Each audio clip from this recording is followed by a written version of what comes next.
माघ मास छठवां अध्याय। पूर्व समय में सतयुग के उत्तम निषेध नामक नगर में हेमकुंडल नाम वाला कुबेर के सदृश धनी वैश्य रहता था, जो कुलीन, अच्छे काम करने वाला, देवता, अग्नि और ब्रह्मांड की पूजा करने वाला, खेती का काम करता था।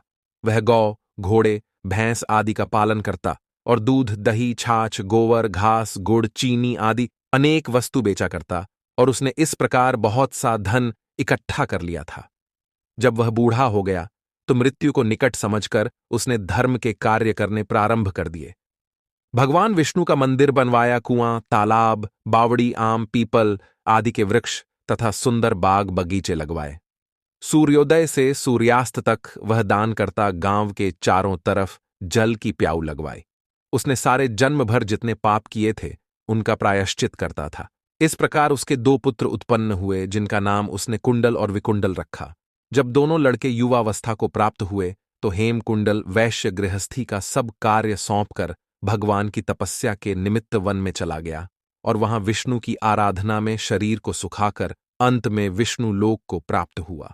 उसके दोनों पुत्र लक्ष्मी के मद को प्राप्त होकर बुरे कर्मों में लग गए। वैश्यागामी वीणा और बाजे लेकर वेश्याओं के साथ गाते फिरते थे। अच्छे सुंदर वस्त्र पहनकर, सुगंधित तेल आदि लगाकर, भांड और खुशामदियों से घिरे हुए हाथी की सवारी करते थे और सुंदर घरों में रहते थे।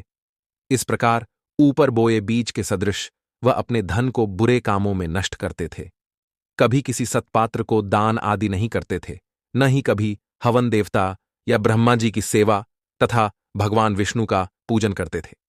इस प्रकार थोड़े ही दिनों में उनका सब द्रव्य नष्ट हो गया और वह दरिद्रता को प्राप्त होकर अत्यंत दुखी हो गए।